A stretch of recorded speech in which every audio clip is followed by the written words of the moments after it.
What's up, folks? I have a confession to make. I haven't mowed my lawn in like close to 3 months. It's getting bad, so let me show you. Oh, that's not it. That's the Amazon forest that we should protect at all cost. Okay, here's the real thing. It's not looking too bad considering how long it has been since it was last taken care of. As you can see, it's a little patchy here, and I've tried many things to try to fix that. But the issue is this guy. I'm lucky enough to have this beautiful maple tree in my yard, but these trees have like surface roots here, so going all over here beneath the grass, and it drains pretty much all the water it can, so that leaves little to none to all the grass here, and it's actually gonna start to shed its leaves. It started actually already, and if we don't cut the grass a little before it all comes down, well, it's gonna be harder for me to rake the leaves. The other tree we have here is this ginkgo biloba, Japanese tree. It has this beautiful fan-shaped leaves, but this guy has been planted 3 years ago, and I think it's one of the 3 varieties that they grow super slowly, but they can live for, I don't know, 200 years. So we won't enjoy the shade it will provide, but you don't plant a tree for your enjoyment, you do it for the next generation, right? Another thing about our yard is that when we bought the place, from the tree all the way down to the garages at the back, it was the main access, and we wanted to close the whole thing as the whole parcel is ours, so we wanted to have this fence here, and so we took out the asphalt that was there. I actually took out by hand mostly 22 metric tons of asphalt and loaded it in containers by hand, pretty much alone.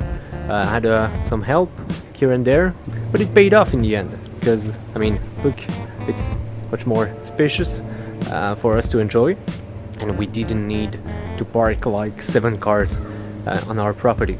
So yeah, makes more sense like that for us.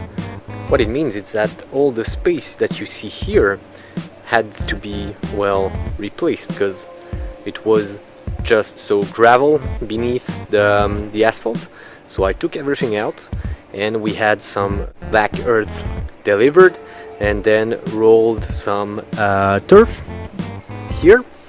But with the years, it's kinda, well, from what I explained from the tree, it draining everything, we didn't get enough of hydration for the grass to grow properly. So we planted here some white cloves. Yeah, these guys, they make those tiny cute flowers, and they are much more resistant in lower hydration areas, and it works fine for us. And the last reason that I don't cut my grass too often is for water drainage. I don't really care having a golf green type of lawn. Obviously, if you let the plants grow for longer, they will develop deeper roots that in turn will help with water drainage and retention when it rains. There has been a lot of rain this year, so I was happy, because first this was like a pond whenever it rained, and now, given that the earth had time to work itself, and the roots grew deeper, and well, now it's pretty much, it's not dry obviously when it rains, but there's no water accumulation. So if you have such a problem on your property, I highly recommend that you let, for say summer, just that patch just grow wild, and it will do wonders for you in terms of water drainage. So consider it. There's nothing to lose, right? And since I have a small property to cover, I only use a hand mower and a weed eater. So yeah, it's gonna be fun. Let's do it.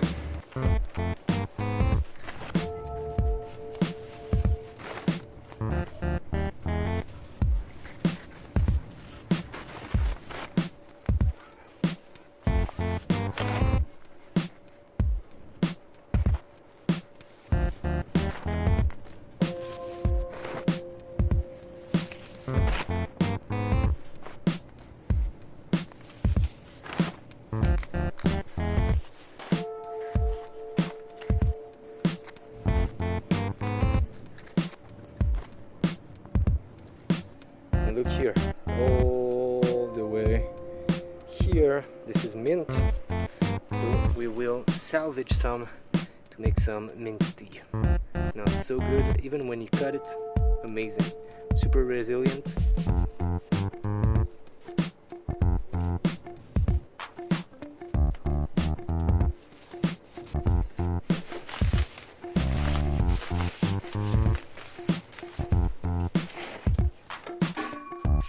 While we're here, why not give you my opinion on this Ryobi Easy Edge trimmer. It's pretty simple tool. So you have your regular spinny thing, and here that you can swap for the ones that has like some kind of blade. I should check that out at some point. So you can obviously open it, refill it. That's simple to do. Just clean it here sometimes, better than I do. If you want to. It works on the Ryobi 1 Plus battery system, so if you have other tools like I do, it's a great, neat tool to have. And if you use these bigger 4 amps batteries, I mean, I can last pretty much, I don't know, hours with it. So let's do this. Since we have quite a lot of grass that got a chance to grow, and with the hand mower it's not gonna work that well, so first we're gonna sweep all the surface with the edger, and then rake it, and then just pass for a clean pass with the hand mower.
So we've done pretty much everything with the weed whacker on a charge, one single charge. So those batteries are really good.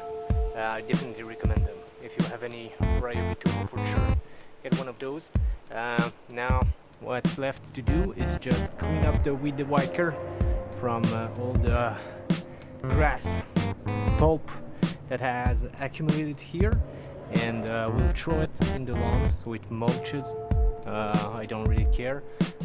It will promote, it will biodegrade and promote growth of other plants, and then we'll off to the hand mower. Alright.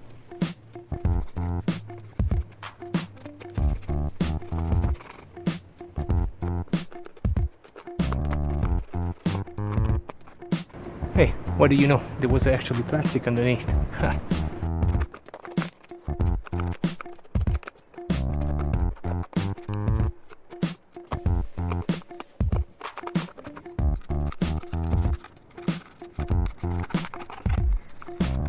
Clean enough.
That's it for today. All I wanted is to shorten the grass so that when the leaves come down they'll be easier to rake. So I'm gonna leave everything that I've cut on the ground for it to just dry, and as we'll be raking anyway, I don't know, a dozen times the whole yard as the leaves fall, well, I'll pick up the grass as I do. That's it for today. I appreciate you watching, and let me know in the comments below if I was using one of those tools wrong. I'll leave a link in the description below for the Ryobi tool with weed whacker that I used, and that's it. See you next time. Thanks.